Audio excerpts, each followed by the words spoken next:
Part 7 फौलादी पर्दे के पीछे। 2 वर्षों के बाद इंग्लैंड से वापस विट आना उन अनुभवों को दोबारा जीने के समान था जिन्हें मैंने पहले महसूस किया था, ठीक इंडोनेशिया से वापस आने के बाद के समय के समान।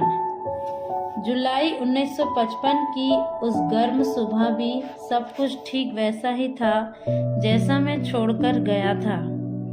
मेरे भीतर बड़े असहज भाव उठ रहे थे, जैसे कि समय बीतता गया पर यहाँ कुछ नहीं बदला।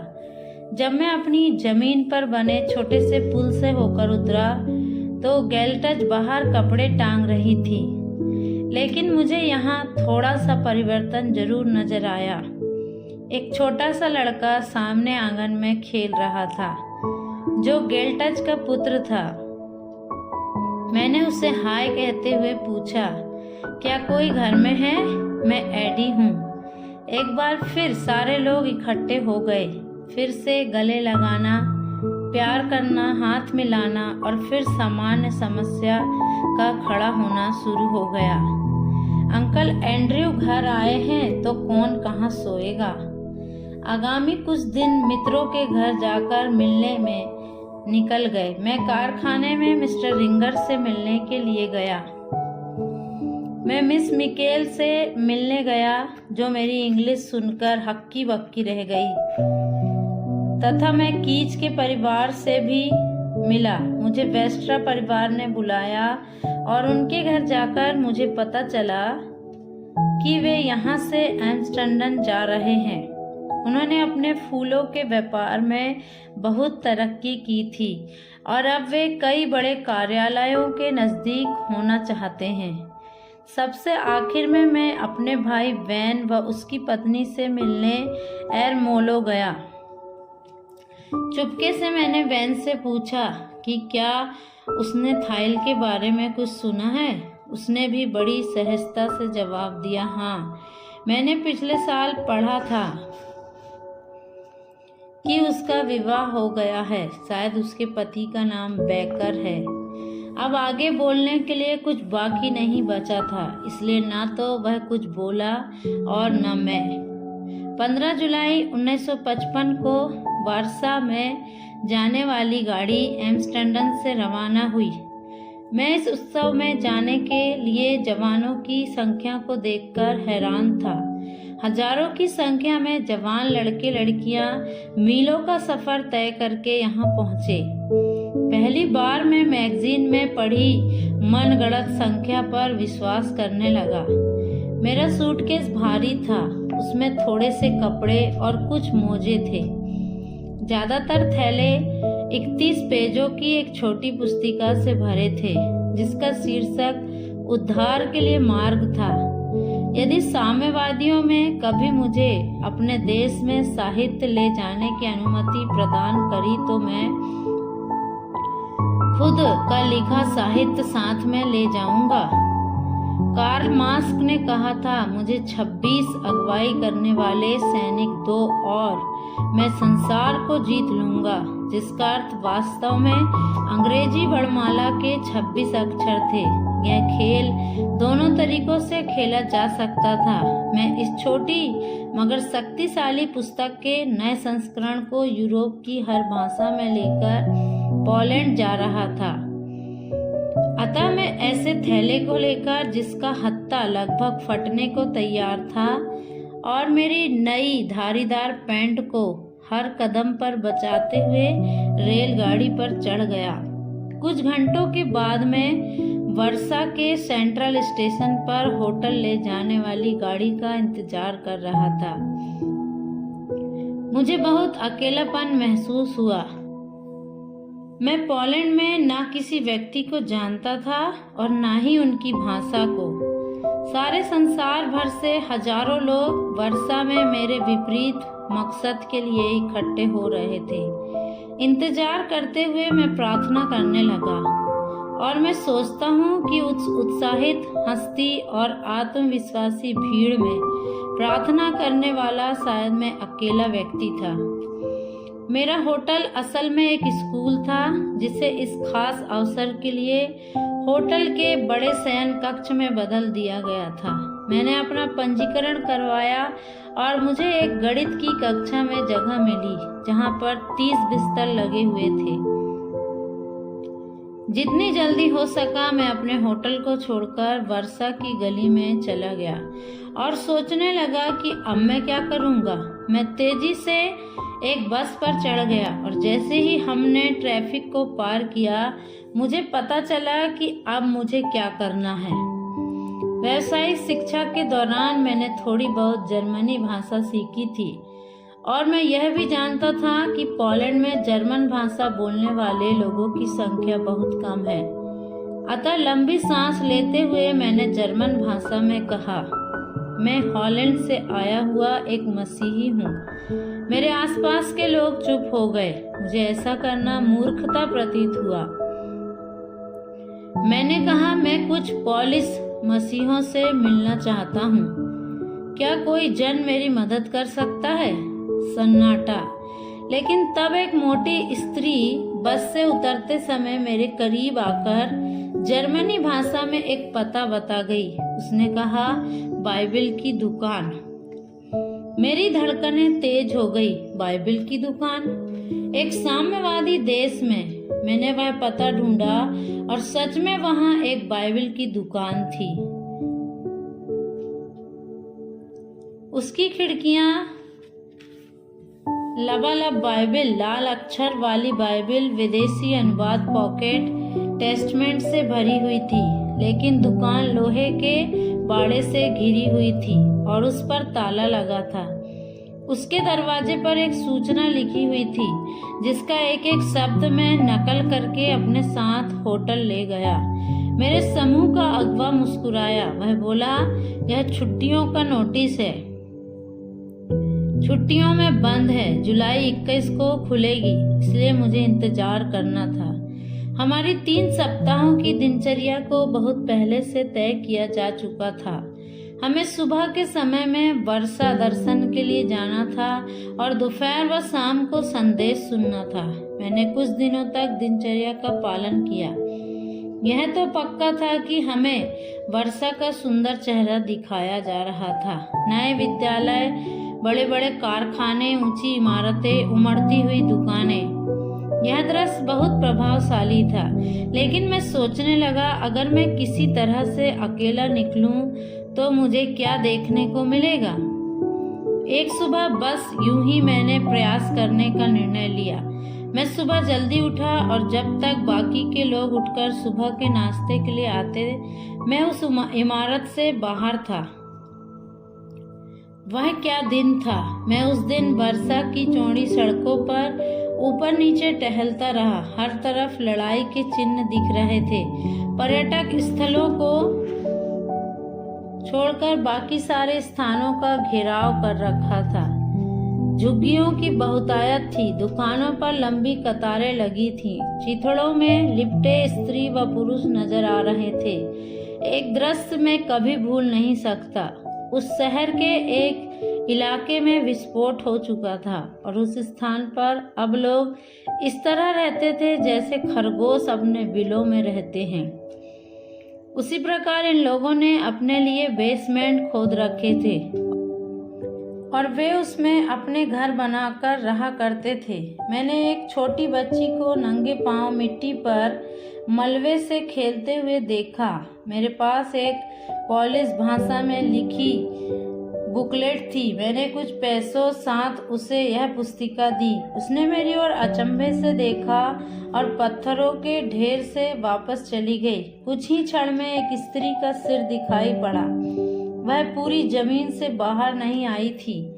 उसने आगे झुककर उन पैसों और पर्चों को ले लिया। उसके पीछे पीछे एक आदमी आया। वे दोनों गंदे और शराब पिए हुए थे।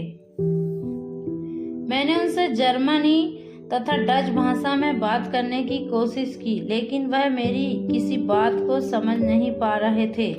मैंने इशारा करके उनसे पर्चे को पढ़ने के लिए कहा, लेकिन जिस तरह से वह मेरी ओर देख रहे थे उससे महसूस होता था कि वे पढ़ना नहीं जानते।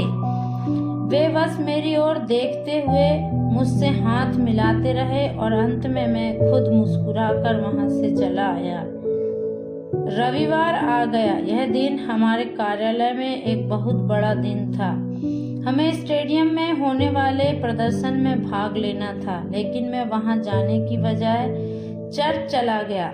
हॉलैंड में समाचार पत्रों में पोलैंड के बारे में बहुत सी खबरें छपती थीं कि वहां की कलीसियाओं के अगुवों को गिरफ्तार कर लिया गया और सारी सेमिनारियों को ताला लगा दिया गया है।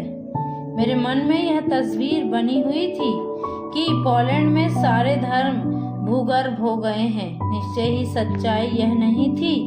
बाइबल की दुकान अभी भी सक्रिय थी। मैंने बहुत से कैथोलिक चर्चों को देखा था जिनके पास सबके लिए खुले हुए थे। मेरे मन में एक प्रश्न था कि क्या प्रोटेस्टेंट चर्च भी सक्रिय है। मैं स्कूल वालों से यह जानकारी प्राप्त नहीं करना चाहता था क्योंकि मुझे रैली में भाग लेने का आदेश मिला हुआ था। अतः मैंने बाहर निकलकर एक टैक्सी पकड़ी और पोलिश भाषा में गुड डे कहा। ड्राइवर ने मुस्कुराते हुए मेरी ओर देखा और एक लंबा वाक्य बोला, लेकिन मुझे पोलिश भाषा में केवल गुड डे कहना ही आता था। मैंने जब जर्मनी में ड्राइवर से मुझे चर्च ले जाने के लिए कहा तो वह असमंजस में पड़ गया। मैंने अंग्रेजी में कहा, उसे फिर भी कुछ समझ नहीं आया। मैंने अपने हाथों को इस तरह बंद किया मानो कि मैं प्रार्थना कर रहा हूँ और इस तरह खोला जैसे कि मैं पुस्तक पढ़ रहा हूँ। फिर मैंने क्रूस का निशान बनाकर अपने सिर को लटका लिया। नहीं, कैथोलिक चर्च नहीं। एक बार फिर मैंने पूरा नाटक किया। वह मुझे शहर से घुमाकर इस तरह ले जाने लगा जैसे उसे मेरी बात समझ में आ गई। हम एक लाल रंग की ईंटों से बनी इमारत के पास रुक गए। 10 मिनट के बाद मैं एक रिफॉर्म्ड चर्च में फौलादी पर्दे के पीछे आराधना में बैठा। मैं उस मंडली के आकार को देखकर हैरान था। चर्च 3/4 भरा हुआ था। मैं वहां पर जवान लोगों की संख्या को देखकर दंग रह गया। गीत जोश से भरे थे। संदेश पूरी तरह से वचन पर केंद्रित था क्योंकि प्रचारक बार बार बाइबल का इस्तेमाल कर रहा था। सभा समाप्त होने के बाद मैं यह देखने के लिए रुका रहा कि शायद कोई मुझे मेरी भाषा में बात करने वाला मिल जाए। मेरे कपड़ों ने ही सबको बता दिया होगा कि मैं यहाँ का नहीं हूँ। थोड़ी देर बाद ही मुझे आवाज आई, स्वागत है। मैंने पीछे पलट कर देखा तो वहाँ के पासवान मेरे सामने खड़े थे। उन्होंने कहा, क्या आप थोड़ी देर मेरा इंतजार कर सकते हैं? मैं आपसे जरूर मिलना चाहूँगा। और मैं उनसे मिलना चाहता था। लगभग सारे लोगों के चले जाने के बाद पादरी व कुछ सेवक मेरे प्रश्नों का उत्तर देने के लिए रुक गए। जी हाँ, वे लोग राजनीतिक आजादी के दायरे में होकर परमेश्वर की आराधना करते हैं। कलीसिया के कुछ सदस्य साम्यवादी समाज के सदस्य भी हैं। प्रशासन ने उनके लिए इतना कुछ किया है कि वे आंख बंद करके उन पर विश्वास करते हैं। पास्टर ने कंधे उचकाते हुए अपनी बेबसी जाहिर की। निश्चय ही यह एक समझौता है, लेकिन आप इसके अलावा क्या कर सकते हैं? एक व्यक्ति ने शुद्ध अंग्रेजी में प्रश्न किया, आप अपने देश में कौन से चर्च में जाते हो? बैप्टिस्ट। क्या आप किसी बैप्टिस्ट चर्च में जाना चाहेंगे? मैंने कहा, जरूर। वह जल्दी से कागज और पेंसिल ले आया और उसने मुझे एक पता लिख कर दिया। आज शाम को यहाँ एक सभा है। उस दिन बाकी के डच प्रतिभागियों से दिन भर का हाल पता करने के बाद कि उनका पूरा दिन नीरस संदेश सुन सुनकर कितना मनहूस गुजरा, मैं शाम को फिर टैक्सी करके बताए गए पते पर चला गया। जब मैं पहुंचा तो सभा पहले ही शुरू हो चुकी थी। यहाँ पर लोगों की संख्या बहुत कम थी। लोग यहाँ पर बहुत आकर्षक पोशाकों को नहीं पहने हुए थे और यहाँ जवानों की संख्या भी बहुत कम थी। लेकिन यहाँ एक रुचिकर बात हुई किसी ने जाकर पासवान को सूचित किया कि एक अनजान व्यक्ति हमारे बीच में बैठा हुआ है। उन्होंने मुझे तुरंत सामने मंच पर आकर संबोधित करने के लिए कहा। मैं यह देखकर हैरान था। क्या उन्हें इतनी आज़ादी है? मैंने मंडली से पूछा, क्या उनमें कोई जन ऐसा है जो जर्मनी या अंग्रेजी बोल सकता है? मुझे उस समय पता नहीं था कि मुझे भविष्य में प्रचार करने के लिए आज एक तकनीक मिल रही है। मंडली में एक बहन थी जो जर्मनी बोल सकती थी। उसके माध्यम से मैंने फौलादी पर्दे के पीछे से अपना पहला संदेश प्रचार किया। यह एक छोटा व प्रभावशाली संदेश था। वहाँ पर सिर्फ एक तथ्य से मुश्किल था। मैं फौलादी पर्दे के इस ओर खड़ा हुआ मसीही फौलादी पर्दे के दूसरी तरफ बैठी साम्यवादी देश की जनता को सुसमाचार सुना रहा था। मेरे छोटे से संदेश के बाद पासवान ने सबसे रुचिकर बात बोली। हम आपका यहाँ आने के लिए धन्यवाद करते हैं। अगर आप सामने आकर एक शब्द ना भी बोलते तो भी आपको देखकर हमें बड़ी खुशी मिलती, क्योंकि कई बार ऐसा महसूस करते हैं कि हमारी संघर्षपूर्ण दौड़ में हम अकेले हैं। उस रात मैं उस गणित की कक्षा में लेटकर सोचता रहा कि ये दोनों कलीसियाएं आपस में कितनी अलग हैं। एक कलीसिया प्रशासन व सरकार से समझौता कर रही है और अपनी ओर हजारों युवकों को खींच रही है। जवान लोग उसे पसंद करते हैं। दूसरी कलीसिया बिल्कुल अकेली है। जब मैंने किसी व्यक्ति से पूछा कि क्या पार्टी के सदस्य सभा में आते हैं, तो उनका जवाब था, हमें इसकी जानकारी नहीं है। मैं इतनी तेजी से चीजों को सीख रहा था कि उन्हें पहचानना मेरे लिए मुश्किल था। मुझे पोलैंड में रहते हुए करीब एक सप्ताह बीत चुका था। आखिरकार वह दिन आ ही गया जब वह दुकान खुलने वाली थी। मैंने अपना होटल जल्दी छोड़ दिया था और मैं न्यू वर्ल्ड स्ट्रीट तक पैदल गया। रास्ता बिल्कुल खाली पड़ा था। 9 बजे के करीब एक व्यक्ति तेजी से उस गली में आया, बाइबल की दुकान के सामने रुका और झुककर दुकान का ताला खोलने लगा। मैंने पोलिश भाषा में कहा, गुड मॉर्निंग। उस व्यक्ति ने खड़े होकर मुझे देखा। थोड़ी दूरी से उसने भी गुड मॉर्निंग कहा। मैंने अंग्रेजी में उनसे पूछा, आप अंग्रेजी या जर्मनी में से कौन सी भाषा बोलते हैं? अंग्रेजी। ऊपर देखते हुए उसने मुझे भीतर आने के लिए कहा। दुकान का मालिक लाइट्स जलाते हुए दुकान में लगे पर्दों को उठाने लगा। काम करते हुए मैंने उसे अपना परिचय दिया। मालिक सुनता रहा। अब उसकी बारी थी। उसने मुझे अपनी दुकान दिखाई। बाइबल के भिन्न संस्करण जिनके दाम बहुत अलग अलग थे, और वह काम करते हुए मुझसे थोड़ी जानकारी भी प्राप्त कर रहा था। वह जानने की कोशिश कर रहा था कि मैं कौन हूँ। अचानक उसने मुझसे प्रश्न किया, तुम पोलैंड में क्या कर रहे हो? मैंने कुरिन्थियों की पुस्तक से हवाला दिया। यदि एक अंग को कष्ट होता है तो सारे अंगों को कष्ट होता है। मालिक ने बड़ी गहराई से मेरी ओर देखा। वह बोला, हम यहाँ किसी कष्ट या क्लेश की बात नहीं कर रहे हैं, बल्कि मैं तुम्हें यह बताने की कोशिश कर रहा हूँ कि पोलैंड में हमें बाइबल प्रकाशित करने और उसका वितरण करने की आज़ादी है। वह मुझे यह समझाने के लिए एक घटना बताने लगा कि यहाँ के प्रशासन और मसीहियों का तालमेल बहुत अच्छा है। यहाँ तक कि हाल में हुई स्टेलियन की मृत्यु से पहले वह बाइबल की दुकान के काम पर मुस्कुराया था। उसने बताया था कि एक दिन 2 अधिकारियों ने आकर उसे एक आदेश दिया।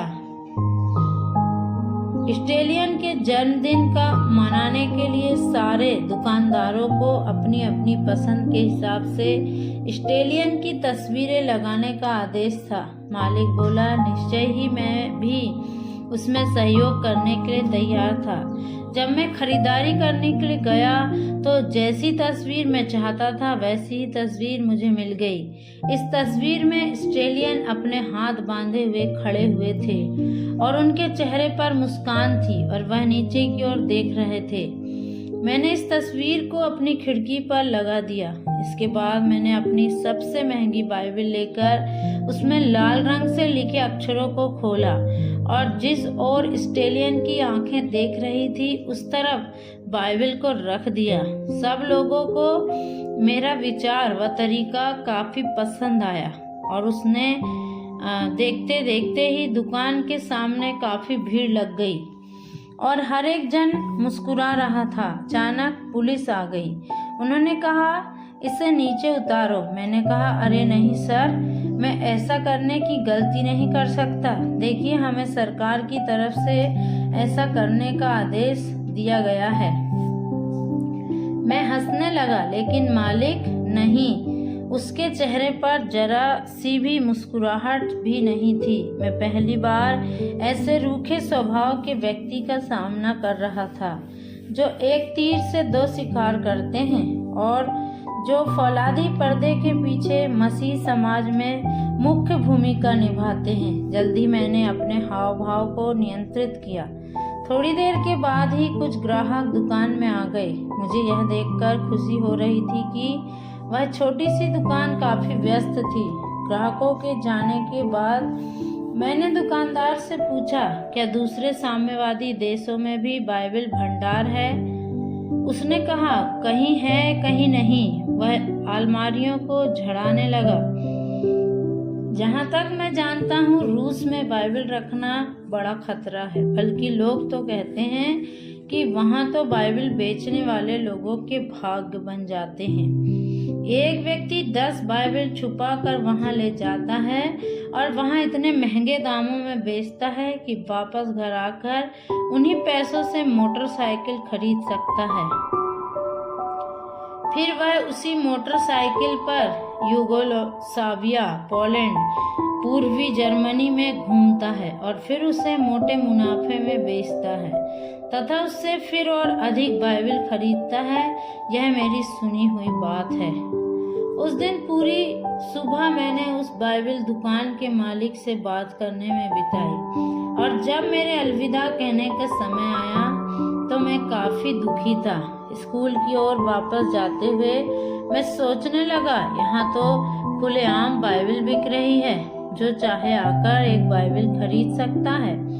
हॉलैंड में रहते हुए तो इन पर होने वाले अत्याचारों की बहुत खबरें आती हैं, लेकिन यहाँ पर अभी तक एक भी ऐसा हादसा सामने नहीं आया। फिर भी मेरा मित्र अपनी बातों में इतना चौकस था मानो कि वह कोई गैर कानूनी काम कर रहा हो। मुझे आत्मा में कुछ असहजता महसूस हो रही थी। मुझे महसूस होता था कि जैसा दिख रहा है वैसा है नहीं। अभी तक मैंने यह काम नहीं किया था जिसे करने के लिए मैं आया था। मैं 26 अगवाई करने वाले सैनिक हस्त पुस्तकों को खुलेआम सड़क पर बांटकर देखना चाहता था कि क्या होगा। अभी तक मैं किनारे पर खड़ा रहता था, परंतु अब मैंने बाजार में, सब्जियों की दुकान में और इलेक्ट्रॉनिक गाड़ी में जाते हुए हर जगह पर पर्चा बांटना शुरू कर दिया। मैंने पहले कभी बिजली की गाड़ियों पर इतनी भीड़ लगे नहीं देखा था। प्लेटफार्म पर 2-2 के जोड़ों में चारों तरफ यात्री ही यात्री थे। मुझे याद है कि एक यात्री उसे बिजली से चलने वाली गाड़ी की पिछली सीट पर दबाए जा रहा था। उसने बाइबल लेखकों को कुचलने से बचने के लिए अपने हाथ मेरे सिर पर टेक रखा था। एक सुंदर स्त्री ने पैम्पलेट को देखा और आगे बढ़ गई। उन्होंने जर्मनी में बोला, जा जा, अर्थात हमें पोलैंड में इसकी बहुत ज़रूरत है। बस इतनी ही। लेकिन मैं जानता था कि हम सभी लोग आपस में मिल चुके हैं। वह पूर्वी यूरोप में रहने वाली कैथोलिक है, मैं पश्चिम में देश में रहने वाला प्रोटेस्टेंट हूँ। भीड़ भाड़ से भरे इलेक्ट्रिक ट्रे में प्लेटफार्म पर हम सब मसीही मिल चुके थे। जैसे जैसे दिन बीतता गया और कोई दुर्घटना नहीं घटी, मैं अनापेक्षित मिशन फील्ड को लेकर उत्साहित होने लगा। और मैं उस दिन महसूस किया कि मेरा हतोत्साहित स्वभाव मुझ में कितनी गहराई से सक्रिय था। मैं विश्वास करता था कि मैंने हर प्रकार के लोगों को साहित्य बांट दिया है, लेकिन एक दिन सुबह प्रार्थना के समय मैंने इस बात पर गौर किया कि लंदन से लेकर अब तक मैं हमेशा सोचा करता था कि सेना के लोग आम आदमियों के समान नहीं हैं। केवल इतना ही नहीं, मैंने कभी भी उन्हें कोई मसीही साहित्य नहीं दिया, बल्कि उनकी वर्दी देखते ही मेरे पांव दूसरी दिशा में भागना शुरू कर देते थे। मैं कितना अंधा हो गया था, यह पहले जान लेना चाहिए था कि वर्दी किसी व्यक्ति को नहीं बनाती। अतः उत्सव खत्म होने से पहले मैंने 6 लाल सैनिकों के एक समूह के प्रत्येक सैनिक को वह पुस्तिका बांट दी। उन लोगों ने पुस्तिका देखी, मुझे देखा और एक दूसरे को देखा। मैंने उनसे कहा कि मैं एक डच हूँ और मुझे पता चला कि मैं उनमें से एक जर्मन बोल सकता है। उनमें से एक बोला, इस अमेरिकन काम ने तो तुम्हें बहुत कड़वा बना दिया होगा। मैंने पूछा, क्या? अमेरिकन एयरफोर्स के द्वारा हॉलैंड पर कब्जा। मैं उनको समझाने की कोशिश करने लगा कि हमारे देश पर किसी का कब्जा नहीं है। पुलिस में वहां आदेश देता हुआ आया। 6 सैनिक पीछे मुड़े। 2 बार उन्होंने कदम ताल मिलाया और फिर वहां से चले गए, लेकिन मैंने गौर किया कि वे सब के सब अपने साथ उस पुस्तिका को ले गए। अधिकारी ने जर्मनी में पूछा, तुमने इन लोगों को क्या दिया? यह श्रीमान, मैंने एक पुस्तक उनको भी दे दी। उसने बड़ी सावधानी के साथ देखा। 2 घंटे के बाद मैं वहां से चला आया। अगले दिन मुझे वापस यात्रा करनी थी और बहुत से फॉर्म भरना अनिवार्य था। वहां से जाते समय जर्मनी अधिकारी ने मुझे सफल व सुरक्षित यात्रा की शुभकामनाएं दी। अगली सुबह वर्षा में हमारी अंतिम सुबह थी। मैं और दिनों की तुलना में थोड़ा जल्दी उठ बैठा। मैंने रास्ते के पास एक बेंच देखी। मैंने उसकी ओस पोंछी और अपनी पॉकेट टेस्टमेंट लेकर घुटने टेक कर बैठ गया। इतनी सुबह आने का मेरा एक मकसद था। मैं हर उस व्यक्ति के लिए प्रार्थना करना चाहता था जिससे इस दौरे में मेरी मुलाकात हुई थी। उस दिन लंबे समय तक मैं उन लोगों और जगहों को याद करता रहा जिनसे मैं मिला था। पिछले 3 रविवारों में मैं Protestant, Baptist, Roman Catholic, Orthodox, Reformed और मेथोडिस्ट चर्च में गया था। 5 बार मुझसे सभा के बीच में बोलने के लिए कहा गया था। मैं बाइबल की दुकान गया, दुकानदार से बात की, सैनिकों और अधिकारी से बात की, सड़क पर बहुत लोगों से मिला, बिजली गाड़ी पर लोगों से मिला। मैंने सभी लोगों के लिए दुआ की। मैं प्रार्थना करके बैठा ही था कि मुझे संगीत की आवाज़ सुनाई दी। यह आवाज़ रास्ते में मेरी ओर बढ़ रही थी, मार्शल स्मार्ट सुंदर गीत की आवाज़ों के साथ। और मैंने उस दिन मेरे दौरे के जबरदस्त रोमांच को देखा, अर्थात विजयी परेड उत्सव समाप्त होने के लिए। यह तस्वीर का दूसरा पहलू था। छोटी बाइबल की दुकान और कभी कभार चर्च जाने वाले मसीहों के विचारों के विपरीत यह एक विशाल प्रशासन की अद्भुत ताकत थी।